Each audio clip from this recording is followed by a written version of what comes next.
This is CBN NewsWatch.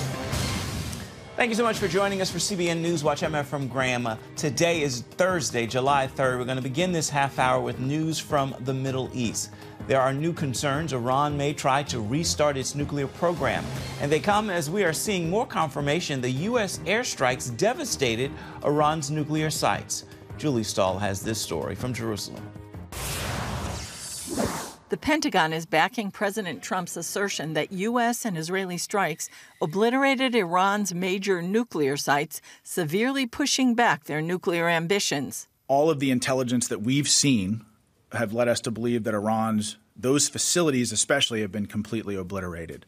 I think we're thinking probably closer to 2 years, like degraded their program by 2 years. But Iran may soon try to secretly return to building nuclear weapons as the regime's president signed off on suspending their cooperation with the United Nations nuclear watchdog, the International Atomic Energy Agency.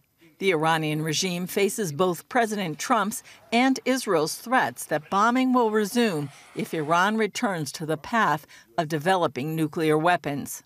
Trump is also warning Hamas, saying conditions will get worse for the terrorist group in Gaza unless it agrees to a new ceasefire deal that Israeli Prime Minister Benjamin Netanyahu has already agreed to. The deal would lead to a 60-day ceasefire with a U.S.-backed guarantee of talks on permanently ending the war and Hamas freeing 10 of the 20 surviving hostages and a number of the bodies. Hostage Alon Ohel's mother is reminding the world how much they're suffering. Alon has been in the tunnels, 40 meters under the ground, for more than 630 days. And many in Gaza desperately want this proposed ceasefire. We have gotten exhausted, suffered from hunger, strikes, destruction. But there are sticking points. Hamas demands to stay in power and keep its weapons. Israel insists the terror group be disarmed and leave Gaza. I'm telling you, there will be no Hamas. There will be no Hamastan. We're not going back to that. And today, an example of the progress made in freeing the hostages as former Israeli-American captive Idan Alexander, just recently set free, visits President Trump in the White House. Julie Stahl, CBN News, Jerusalem. Back here at home, in a stunning twist, the man accused of killing 4 Idaho college students entered guilty pleas to the murders and avoided the death penalty. As Lori Johnson reports, the agreement drew mixed reactions from the victims' families, who are left with many unanswered questions. Are you pleading guilty because you are guilty? Yes. An emotionless Brian Kohberger admitted in a Boise courtroom to stabbing to death 4 Idaho college students nearly 3 years ago, one by one admitting he murdered them as their loved ones wept, and Kohberger's father shook his head in disbelief. Did you, on November 13th, 2022, in Latah County, state of Idaho, kill and murder Madison Mogan, a human being? Yes. Kaylee Gonzalez, a human being? Yes. Xana Kernodle, a human being? Yes. Ethan Chapin, a human being? Yes. Until now, Kohberger maintained his innocence. His trial was to begin next month. Prosecutors were seeking the death penalty. But just 3 days ago, a sudden controversial plea deal. Kohberger's confession in exchange for 4 life sentences. At least one of the victims' parents say they were not consulted about the plea deal and don't like it. You don't think 4 life sentences is justice? Yeah, of course, that's daycare. Prison is daycare, people. But the parents of at least 2 other victims approve of the plea deal. We turn from darkness and uncertainty of the legal process to the light of the future. We have closure. The agreement means there will be no trial and no appeals. Kohberger will apparently not be required to say why he committed the crimes and what he did with the murder weapon. The 30-year-old will be sentenced on July 23rd, at which time the victims' families can tell him directly how his murderous rampage impacted them. Lori Johnson, CBN News. Here's a look now at other news making headlines inside the CBN newsroom at this hour. The president's big, beautiful bill is on its way to becoming law. Members of Congress were up all night debating the tax breaks and spending cuts. GOP leaders and the president himself worked to persuade skeptical holdouts to drop their opposition and deliver it to the White House by the president's 4th of July deadline. The bill extends the tax cuts from his first term. It is back to court for the gunman accused of killing former Minnesota House Speaker Melissa Hortman and her husband and wounding a state senator and his wife. Prosecutors say Vance Bolter carried out the attacks while disguised as a police officer. It happened on June 14th. Bolter could face the death penalty. The attack is being described as a political assassination and threat to democracy. Flag Day is set aside to celebrate the red, white, and blue. It's recognized every June 14th, and it is good to know what those colors represent and why the flag is celebrated. Paul Strand joined an American historian at the house where the flag's original seamstress, Betsy Ross, lived. Betsy Ross, who lived and died here in Philadelphia, will always be remembered for sewing the first American flag. When you stand in front of the Betsy Ross house, you're seeing a single mom doing something to take care of her family. By age 30, Ross had become a widow, not once, but twice. And now she here is trying to care for her children. She was a seamstress and an upholsterer. The Founding Fathers had worked on a design and colors for the first flag to represent their soon-to-be free nation. Each color meant something special. Red stands for hardiness and valor. We're going to be people that are strong and brave. White, purity and innocence. When's the last time you heard anybody in the government say we need to be a pure nation? That's moral purity and legal innocence. We don't break the law and we're pure before God. That's what white means. And then when we look at blue, it's perseverance, vigilance, and justice. We will not give up. As it has been said, the price of liberty is eternal vigilance. We persevere in what's right. That's what the colors mean, red, white, and blue. Now these founders needed someone to sew their flag. George Washington knew Betsy from Christ Church near her house. They come and they say to single mom Betsy Ross, we need lots of flags and we'd like to have lots of stars and we want them to have 6 points. Betsy pointed out those are complicated to cut. And then she took a piece of cloth, folded it, and with a snip came up a 5-pointed star.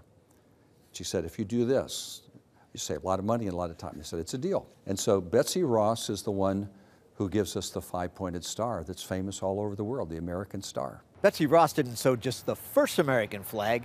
She went on sewing flags for the U.S. government for more than 50 years. Right here, where this gravestone by the house memorializes her and her unique contribution to America's great symbol. So I like to say that our story of whatever we do includes the moms and the ladies. A point Abigail Adams made to her husband and founding father, John Adams. She said, don't forget the ladies. And so here's an occasion to say thank God for the ladies who have done a lot to make our nation great. Paul Strand reporting from the Betsy Ross house in Philadelphia. Coming up, see why Christians in Syria believe a recent attack is bringing renewed attacks against them. Stay with us. You're watching CBN NewsWatch.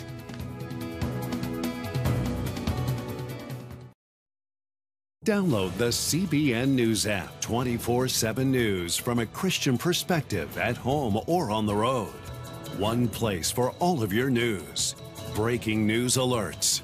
Set daily prayer goals and pray for news stories. Read the most important news and watch CBN News Channel live. CBN News, because truth matters. Go to cbnnewsapp.com to get the app today. Christians in Syria believe the recent church bombing in Damascus marks the beginning of renewed attacks against them. On this week's episode of The Global Lane provides an in-depth look at this ancient faith community under the threat of extinction. Ashiriana Abraham, a member of the Assyrian International Council, argues Christians are at risk from the new government as well as from the Kurds, who many Westerners believe are protecting them.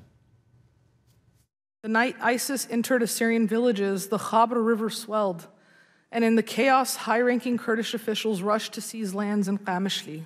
They set up offices in Assyrian homes while families feared for their lives. When confronted and asked why they were not fighting, multiple members of my family were told point blank, We will not sacrifice ourselves for filthy Christians. We saw this in Iraq when the Kurdish Peshmerga, or those who fight death, disarmed Assyrians and Yazidis 2 weeks before ISIS and abandoned 7 critical posts without firing a single bullet, leaving us to slaughter, only coming back to follow Western forces and paint a picture of protection. How are we expected to place our faith in regimes like this? How can the world believe they are our defenders? Those who leave us to slaughter and silence while building false narratives as our protectors will never be guardians of peace because they are among the many architects of our erasure. International actors hail the Kurdish administration as a sanctuary for Christians, promoting a future Kurdish state built on the bones of indigenous Christians and branding it a beacon of tolerance in a fractured region. But like the fig tree Jesus cursed, lush in appearance yet barren at its core, this administration wears the guise of protection while ripping out the very roots of indigenous Assyrian Christian existence. On the ground, Assyrians are not equals. We are threatened into silence or risk disappearance and death. Our schools were shut down for refusing to adopt a politicized curriculum that glorifies the PKK, rewrites Assyrian history, and turns education into an instrument of indoctrination. 15% of Assyrian lands in the AENES-controlled areas have been confiscated. Over 1,400 homes and farms remain illegally occupied in the Khabra River Valley. The SDF digs trenches on our churches and cemeteries, militarizing our sacred Christian spaces to provoke brutal, relentless Turkish retaliation. We don't want war where we worship. We don't want to be pawns in someone else's war.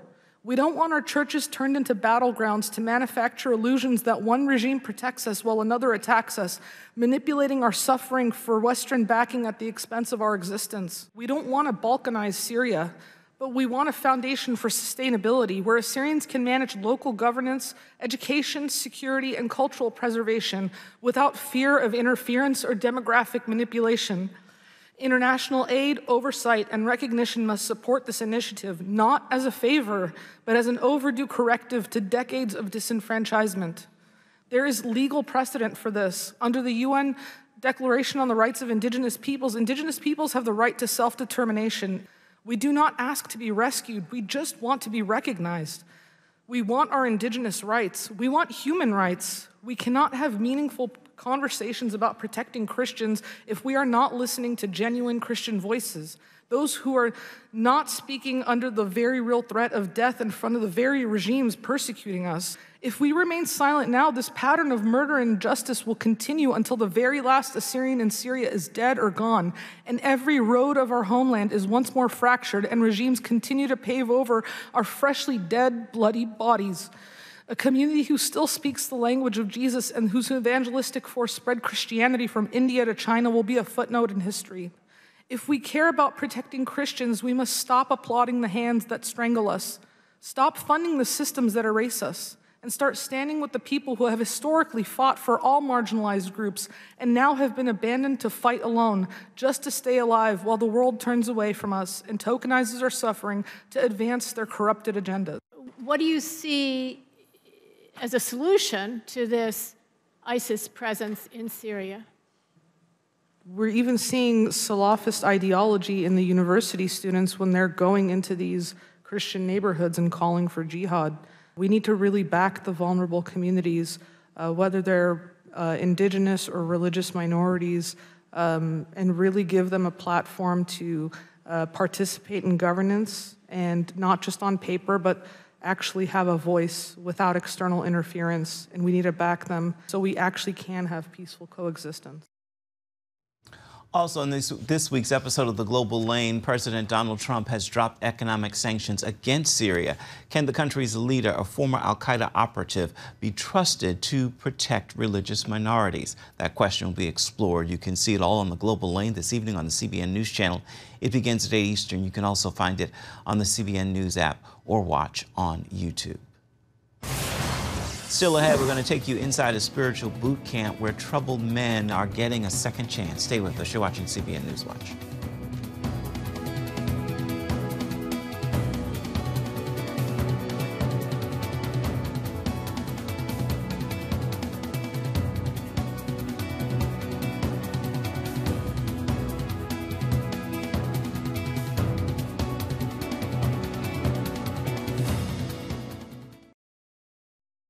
30 days in the hole, a prison inmate facing a long stretch of solitary confinement decided to take that time to read the Bible. When he finished, John Barrow had a new vision for life. Today, he leads a Christian ministry helping men overcome drugs, crime, and other struggles.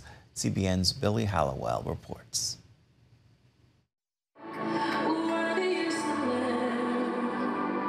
Addicted, imprisoned, and struggling with life-controlling issues, most men coming to a Better Way Ministries have hit rock bottom and are desperate for a new beginning. It's a faith-based program. It's very strict, up at 4:45. You got classes, devotions. Founder John Barrow sees the keys to the program's success being structure, rigor, and most importantly, the Christian faith. Men take part in Bible studies and church meetings designed to spark true heart transformation. We try to get them to come to the place to where I'm saved and then go from there to being a true disciple of Jesus Christ. We're going to pray in real quick, fellas. A Better Way's 18-month residential program seeks to carry these men from brokenness to healing. Amen. Barrow says it was birthed out of his own struggles with drugs and alcohol. That lifestyle and then running out of money to be able to sustain it. And so then it went into stealing this and stealing that to keep the party going and to, keep the drugs in my bloodstream. Incarcerated at least a dozen times, Barrow found Jesus after a stint in solitary confinement. So I had 30 days to read the Bible. It's the only book I had. And just began to read it. Read it from Genesis to Revelation. And again, cried all the way through it. And so when I came out of the hole that time, I was pretty serious about my conversion and my commitment. For the next 18 months, he served God behind bars. After his release, Barrow started a business and in 2005 created a better way to help men find freedom and thrive. A lot of victories, just staying clean and sober, a wife, children. Ladies and gentlemen, give it up. We sat down with some recent graduates, including James, whose drug addiction nearly destroyed him. It just kind of led, one thing to another. And then, eventually, there was jail and prison time. He had tried other programs with little success. James credits the Christian components here with helping him succeed. Being in classes, devotion, just drawing me back closer to the Lord, and getting that foundation and that relationship back with Him is really what's got me through this. There you go, sir. While James considers working as a missionary someday, others, like Kevin, simply express gratitude for their heart change. I'm just glad I made it to a point in my life where someone can be proud of me. Kevin's accomplishment follows battles with drugs and a lifestyle that left him lonely and isolated. Everyone around me, nobody wanted to be around me. Now he feels like a totally different person, crediting faith and a better way for guiding him. This place is awesome. It just changes your life for the better. Do we have everybody? Stories like these have caught the attention of people like Hollywood casting director Mark Fincannon, who now serves on the A Better Way board of directors. John Barrow, who becoming friends with him is what has changed my life. And I realized that it's his commitment. He's not a perfect human, none of us are, but his commitment to reading the scripture that says, I'll make you fishers of men. He's been doing that ever since. Barrow hopes to build on this legacy as he encourages men to pursue change no matter how far they've fallen. I just want to continue to pass that baton and carry that torch that, hey, fellas, it doesn't have to be this way. There is a better way, literally, to live. And so I would like it to be said of me that I continue to carry that torch and run that race to help men that are struggling with life-controlling issues and men that have been cast aside and are products of their environment to find a new normal. A Better Way has seen more than 3,000 men enter its program over the past 2 decades with plans to continue transforming lives well into the future. Billy Hallowell, CBN News. Stay with us. Your Thursday Thankful is coming up next.